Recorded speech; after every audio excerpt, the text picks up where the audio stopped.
Welcome, this is Najma Minhas and Moeed Pirzada with Global Village Space. A few hours earlier, former Prime Minister Imran Khan started his whirlwind of Jalsas for the next 14 days at Miawali. With what is the significance of Miawali and what does he intend to achieve from these Jalsas? You see, there are several ways. Thank you, Najma. There are several ways of looking at the significance of Miawali. First of all, Miawali is former Prime Minister Imran Khan's home constituency. This is where, as he mentioned in the Jalsa as well, he started his political journey and he won his first seat to the National Assembly in 2002, I guess, in the election from Miawali. Then in 2008, Imran Khan and Pakistan Tehreek-e-Insaf had boycotted the election. And in 2013, they came back. So Miawali is his home constituency, as he kept on repeating several times. So he wanted to start the journey from there. But there is another significance once we look at the strategy behind these Jalsas. This second phase of the strategy is very different from the initial strategy of the large power shows in Peshawar, Karachi, Lahore, and the spontaneous outpouring when he called the people to come out, and they came out on a Sunday evening in Mahi Ramzan on 10th of April, and hundreds and thousands of people, perhaps a few million, came out across all the... Up to 10 million people could have come out spontaneously that Sunday. But yes, I heard these are satellite image study and all that, but I think the numbers are always a sort of a political statement and rhetoric. What is more important, that very large number of people came out in several Pakistani cities, in Karachi, in Lahore, in Peshawar, in Faisalabad, in other smaller cities, Rawalpindi, and they filled up the town squares. So, but that was the power show. And then we saw him doing other, workers' conventions, giving several television interviews. So he has primed up and beefed up and developed a receptive audience. That his government has been removed. It has been a regime change by foreign intervention. He's never tired of mentioning the dispatch from the Pakistan's ambassador to Washington. But now this is a second phase. The second phase is actually mobilizing a public opinion for a march towards Islamabad, for which he again said that he will give a call anytime after 20th May. So he's priming up. He's building up the momentum. He's creating a strategic atmosphere for that. Now, why Miawali and other cities? I mean, if you look at the list of the 12, there were about a list of 13 cities in which he's going, because on 7th May, tomorrow, he's going to talk to Pakistani diasporas across the cities of United Kingdom and Europe through large screens. So this is a different kind of communication. But the rest of the 13 Jalsas, 2 of them will take place in Mardan, which I don't understand the significance of Mardan. The first was in Miawali. Then there are cities like Jhelum, Kohat, Multan. There is Faisalabad. There is Sialkot. Some of these cities like Chakwal and Jhelum and Miawali and also Sialkot are basically recruitment grounds for Pakistan Armed Forces. A very large number of Jawans and officers of the Pakistan Army owe the origins to these cities like Jhelum, like Miawali, and the officer class in Chakwal especially. I mean, very distinguished officers, generals, major generals, lieutenant generals, brigadiers, and colonels in the Pakistan Army are from Chakwal or they are from Jhelum. So these are the considered to be the recruitment ground on martial races. So there's one element. Then Faisalabad is an element of an industrial town. Multan is important. He would have not included any city from South Punjab, I found out, but he had to include one city from South Punjab. So he picked up the main center of civilization of South Punjab. Punjab and KP, though, this is the thing that surprised me. Yes, I mean, I was explaining this. The significance of the cities he has chosen in Punjab and KP. I mean, literally in one day he's in Punjab, the other day he's in KP. Though Miawali is also in Punjab, but it's almost half between Punjab and KP. The significance of this, that these are cities at a distance of less than 3 hours. I mean, most of these cities are from anywhere 90-minute to 180-minute away travel distance from Islamabad. And imagine if after 20th May, large crowds of thousands of people start moving towards Islamabad, then literally all the surrounding areas of Islamabad, people would start to enter Islamabad from Peshawar, from KP, from Rawalpindi, from Murree, from Azad Kashmir, from GT Road, from Gujar Khan side. So it will be a huge movement and political mobilization of the people. And I still think that he's actually sending a message. I think he's still basically weighing that till 20th of May, what is the response from the Sharif Zardari government? and from Pakistan's establishment and from institutions.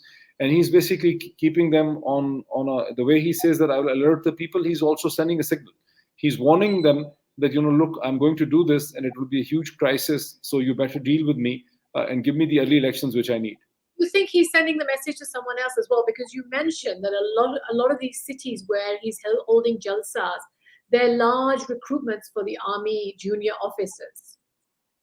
No, not only for the junior officer. Yes, of course, army recruits officers when they're junior or second lieutenants, but some of the very senior officers. So these are the recruitment belts. So he's actually touching the pulse and the feeling of Pakistan Armed Forces, and he fully realizes that more than 80% of the veterans of the Pakistan Army, and perhaps even the serving officers up to the level, the seniority of the brigadiers, it is now pretty obvious to anyone in Pakistan that maybe the top tier of the establishment, which is the corps commanders and the army chief and the senior officers, are against him, or they do not like him, or they think that his government hasn't really functioned.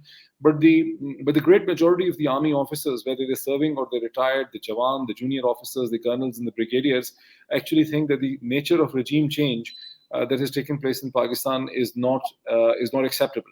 And there are two reasons. First of all, it basically testifies to the popularity of Imran Khan as a national leader, whose party is popular across three provinces, in Khyber Pakhtunkhwa, in Punjab, and in the large city of Karachi. But at the same time, it is also because of the nature of the change. It is not only for the love of Imran Khan, it is also because the military establishment, the agencies, and the media and the civil society had created a huge narrative of corruption, mega corruption, of dynastic rule against the Sharif and Zardari families. And now, as a result of the political change, the Sharif and Zardari dynasties are back. I mean, now we look at the Prime Minister of the country, Shehbaz Sharif, and his son, Hamza Shehbaz Sharif, is the Chief Minister of Punjab, the largest province of Pakistan, 56% of population. And we see that, so these were essentially the values which were rejected in a sort of a soft revolution that took place in Pakistan between 2014 and 2018. And now what has happened is a wholesale, in a way, is a total reversal of the earlier position of the establishment, the media, and the civil society. So that is why it has become unpalatable for not only the officers in the military, but also across the country. I mean, if you looked at who are the people who are standing with Imran Khan, these are the urban intelligentsia, the urban middle classes. These are professional classes, doctors, engineers, lawyers, teachers, professors, faculty members, and you can also nurses, and the industrial. That he's bringing out onto the streets and hopefully marching onto Islamabad between the 20th and the 29th. These are the dates that he mentioned for the long march.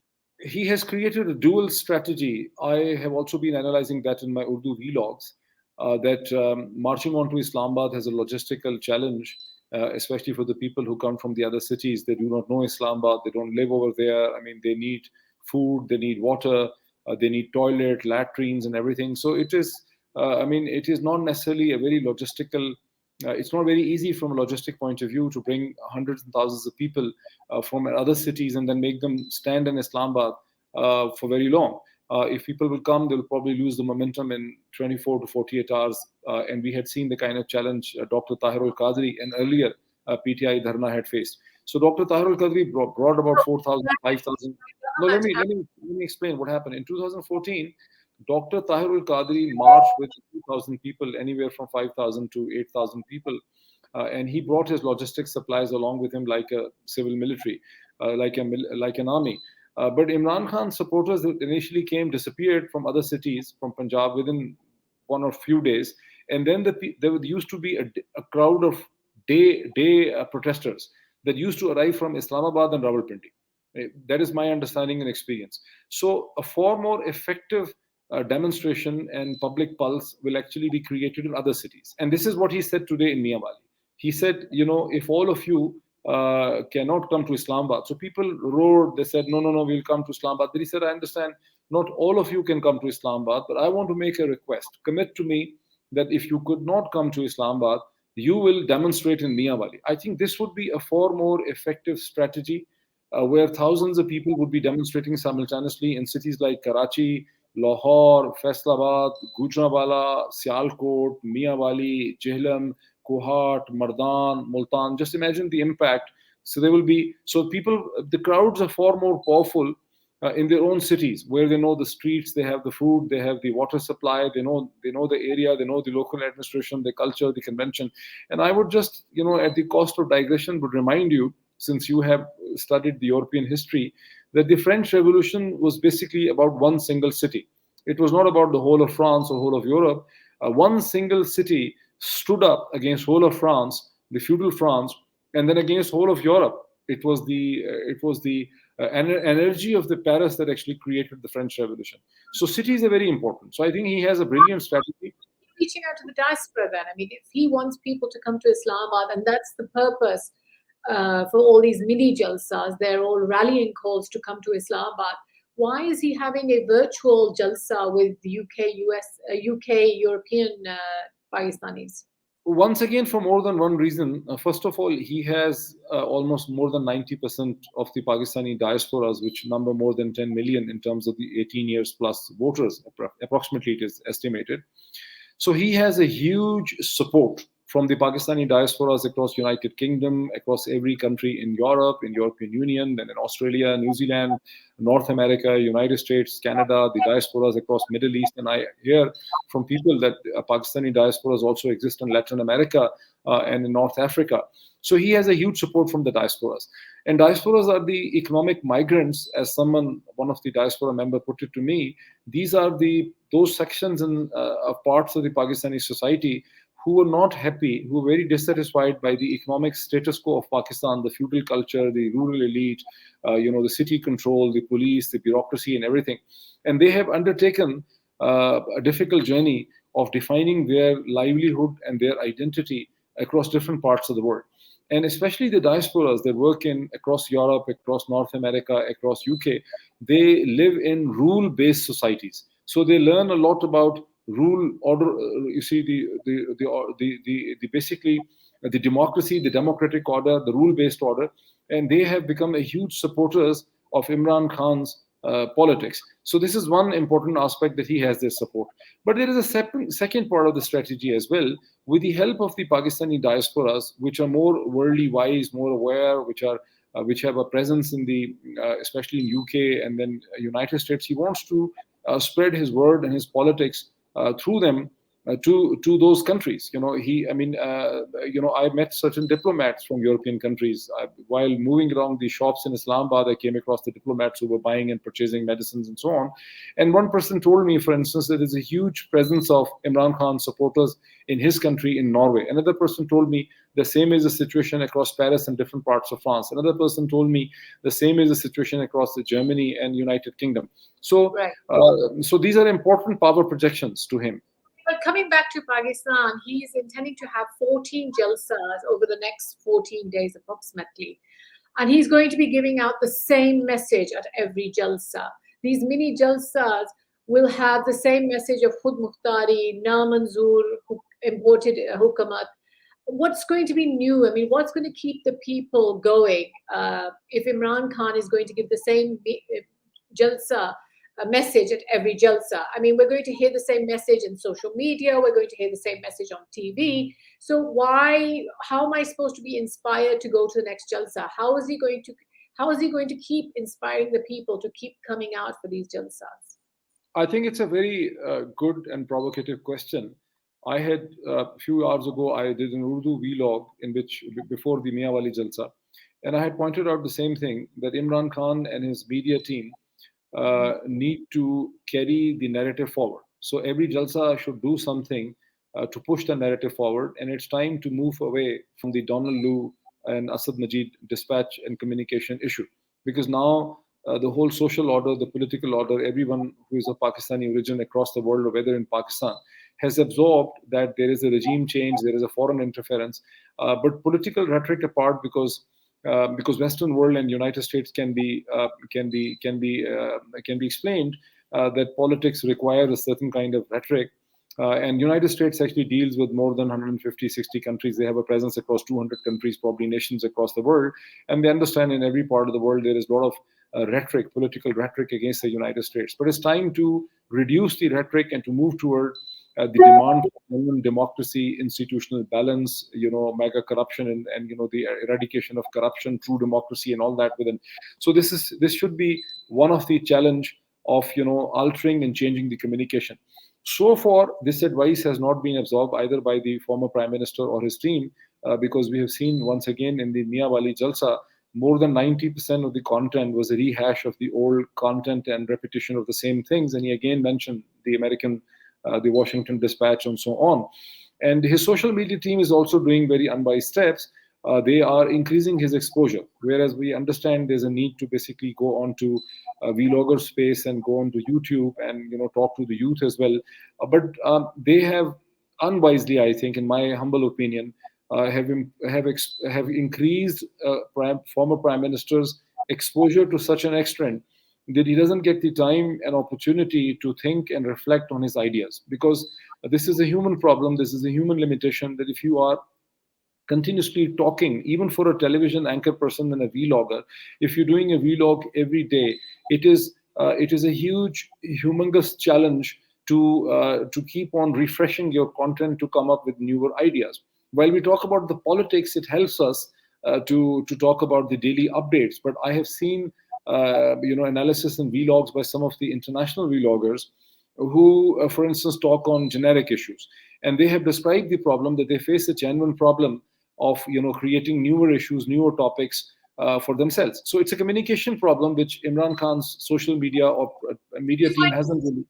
In this Miawali Jalsa, any new messages at all? First of all, he identified with the people of Miawali. He also thanked the women of Miawali. I mean, because remember this thing, the Miawali is neither a very large city nor is a very modern city. It's a very conservative. It's perched in between Khyber Pakhtunkhwa and Punjab, though it's legally speaking, administratively speaking, it is under Punjab province, but it's almost like KP. In its ethnic composition, it's Punjabi, it's Pashtun together, and all the areas that surround Miawali are also very conservative belt of Pakistan. So the presence of a large number of women in Miawali is a huge testimony to the fact of the kind of political and social mobilization Imran Khan has created. So he thanked them. He also thanked Ataullah Isa Khelvi for giving a unique new tarana, Banega Naya Pakistan. He also thanked him. And he also thanked the people for electing him from Miawali. So I think that in every city and town where he's going to basically do something unique, which is related to the people of that area in Jhelum and Kohat and everywhere. To the defectors in this particular rally as well. Yes. I think no, there are 2 or 3 messages. One, he basically told the people.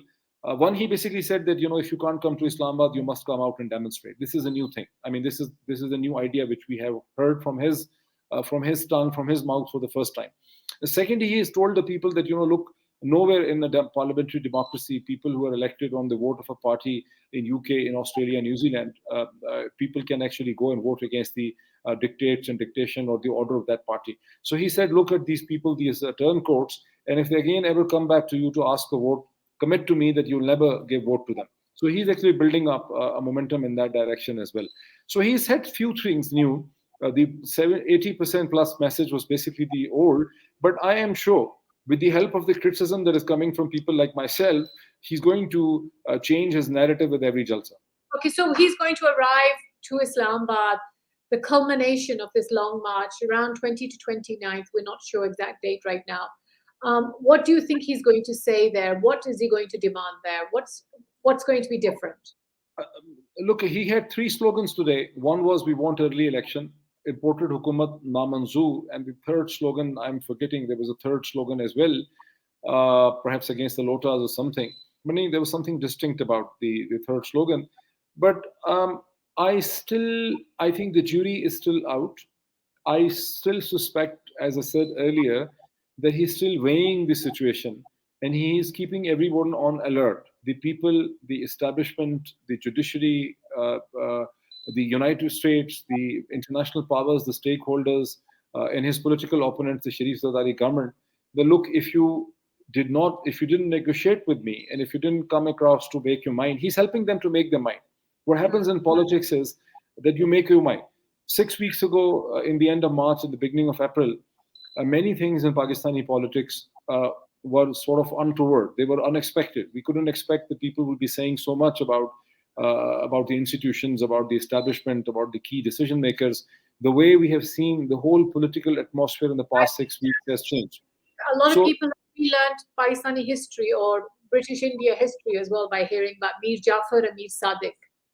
true, while he never mentioned, he's never explained who Mir Jafar was, but people have figured out that who he's referring to, and he's He's going probably not. to in the Islamabad at the is that going to be a climax? Is he going to name who does he refer to when he says Mir Sadiq and Mir Jafar? I would still keep the options open. I still think that he is actually sending a message that I can bring these hundreds of thousands of people to Islamabad. Not only this, that I can bring hundreds and thousands of people to Islamabad. I will block all the roads towards Islamabad. And he is also warning that this kind of demonstrations will take place in every town center across 20 plus cities or 25 cities across the country. So he's actually warning the system that you better make up your mind and give us a political deal to come out of this crisis. And I think something will happen. My sense is, whereas people who are in the government are still sort of rejecting the notion of a compromise, and they are acting in whatever case in an arrogant fashion. Government may have offered him the inquiry commission, and in which case, why has he rejected it? I mean, wasn't this one thing that he wanted? My suspicion is this, that he actually doesn't need an inquiry commission or a judicial commission at this stage. This is part of the PTI's political rhetoric. They keep on mentioning this thing for political consumption. They have achieved and shaped a narrative as to whatever they needed out of the foreign communique from the Washington. It is now the PMLN and Prime Minister Shehbaz Sharif's government that need a commission, because People's Party, from its own political sagacity, thinks that no commission is needed, no explanation. Commission more than PTI. I mean, PTI is the one who has to defend itself for its claims that it received a foreign. PTI, no. I am explaining it from a political lens and political angle. I don't think that PTI has to explain anything anymore, because PTI has effectively sold its political narrative to the people of Pakistan, to the media of Pakistan, internationally, to the highly educated. I mean, look at the kind of people who have bought its narrative. It is not the uneducated people living very far off from the Grand Trunk Road or very far off from the motorway. It's the urban intelligentsia that lives in the large towns of Karachi, Lahore, Faisalabad, Rawalpindi, Islamabad, highly educated people, university graduates that have bought his narrative and they've connected, and they are explaining and running his campaign. So they don't need a judicial commission. They will keep on saying, even yesterday when the ex-information minister Fawad Chaudhry responded to the current information minister in rejecting the commission of inquiry that was offered or announced by the Mohtarma Mariam Aurangzeb Sahiba. He again demanded a judicial commission and the Chief Justice. But I think it's a political rhetoric. They don't need a commission anymore. It is actually the PMLN government that desperately needs the commission. And the reasons are pretty obvious, because that means they're under so much pressure that they have called a second meeting of the National Security Committee, which was unnecessary, because National Security Committee, being a logical platform, being a rational platform, could not have seriously distanced itself from its earlier communique or earlier declaration. So they called the second meeting. And also, I think a few days before the second meeting of the National Security Committee, General Babar Iftikhar, the Director General of the Inter-Services Public Relations, did a very detailed press conference. And I think it was anticipatory. The military establishment didn't want to Shehbaz Sharif government to call the second meeting of the National Security Committee. Of course, if the Prime Minister of the day calls them, then National Security Committee meeting has to take place. But they anticipated that Prime Minister and his government will call a meeting, and that is why the GGISPR's briefing was done, in which it was said and admitted that the word conspiracy is not part of the National Security meeting declaration. But again, they came up and they basically said the same thing, that a communique or a dispatch exists, it's authentic, it was offensive, that is why a demarche was issued. But according to the judgment, it was not conspiracy. But now, what kind of commission the Shehbaz Sharif government can get that can fill the requirements or that can help them change the narrative? I don't think any commission at this stage can help the Shehbaz Sharif government in turning around the narrative. The narrative has been set. Now the politics has moved beyond it. Now it's the time to find a solution, a reconciliation. What about PTI's future relations with the United States? I think United States is a very important stakeholder, not only for Pakistan, but for this region. I mean, you see United States as a rival, strategic rivalry, a growing and building strategic rivalry between United States and China. Yet United States and China have a huge trade, and they continue to talk to each other, and they have a relationship which maybe it has hostility. Similarly, Pakistan Tehreek-e-Insaf, PTI, and Imran Khan, if they come back to the government, which looks highly likely as a result of an early election, whether it takes place earlier or it takes delayed, this party would be a significant player in Pakistani politics, and they need to mend fences with United States. United States can be very forgiving, quite contrary to what people in Pakistan or educated intelligentsia thinks and people think in politics. As a keen student of international relations, as someone who has studied in United States more than once and who is a very keen observer of the US politics and international dimension of US relationship worldwide, you see United States keep on interfering, keeps on threatening, keeps on dictating. If it can talk to a country as hostile as Iran, an Iranian revolution, and if it can talk to the clerics in Iran and the revolutionary government in Iran, then it can definitely talk to the Tehreek-e-Insaf government. I think it is basically the PTI government. The PTI as a political party has to hire lobbyists. It has to use the powerful Pakistani diaspora within the United States, especially in the Beltway politics. They have to explain their position. They need to create a committee of the ex-ambassadors and foreign secretaries to approach the P5 or P7 important countries in Islamabad, including Germany, which is not P5, but is a very important country. Similarly, countries like Norway, Denmark, in which there is a lot of issues of Islamophobia and so on. So they need to brief them and explain them the party's position that we want good relationship, a meaningful relationship with all the countries, but we want a self-respecting relationship. And they must emphasize every time we want a good relationship with India, not with every other country. Of course, we want relationship. He does at every point. I heard his podcast yesterday as well, and he emphasized that he wants positive relations with India. And when he talks about India and talks against India, it's with reference to BJP's racist policies rather than India in general. Your final thoughts on PMLN is also saying they're going to have a couple of jalsas. In fact, today, Mariam Nawaz is leading one herself in Fateh Jang. Why is the PMLN having jalsas now? I think this is perhaps the second Jalsa which Mohtama Mariam Nawaz Sahiba has organized the last 1 week or several days. Just like the offer or the announcement of setting up inquiry commission, I think these Jalsas from the PMLN indicate that two things it indicates. One, that PMLN leadership is under pressure and they want to basically fight back Imran Khan politically. Second is that in a way, in an undeclared fashion, Mohtama Mariam Aurangzeb Sahiba, Mohtama Mariam Nawaz, and a very strong faction of the PMLN is preparing itself for an early election. It is my very confirmed information and insider information from PMLN that there's a very strong segment within the PMLN, and perhaps Mohtama Mariam Nawaz Sahiba is also part of that faction, who think that the idea of Prime Minister Shehbaz Sharif to take this government in these circumstances with People's Party, where People's Party is trying to exploit the situation, is not a very sagacious or wise idea. And there was a section within the PMLN that thought that even if we had to take the government, we should dissolve the assemblies.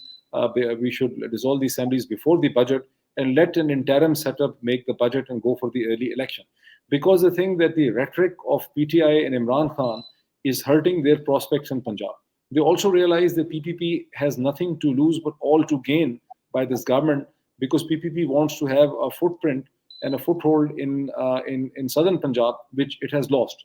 Until 2008 election, Pakistan People's Party used to be a significant player in Punjab. And don't forget that in 1970s, PPP was basically a Punjabi party. It is after the judicial murder of the former Prime Minister former Prime Minister Zulfikar Ali Bhutto, that the PPP started becoming a Sindhi party and Sindhi nationalist party. But it was in 2013, it was decisively kicked out from the Punjabi politics. It wants to have a re-entry into Punjab, and its re-entry is taking place. To the fears of the PMLN, its re-entry is taking place at the cost and expense of PMLN. So PMLN leaders are not very happy by that situation. But then they also point out, someone told to me that this situation has developed because Shehbaz Sharif and his son Hamza Sharif feared that they will be convicted in the FIA cases. So they also wanted to come and end the cases. So they are not in an easy situation by any means. We thank you so much for your explanation and thoughts, sharing your thoughts with us today. Thank you, Najma.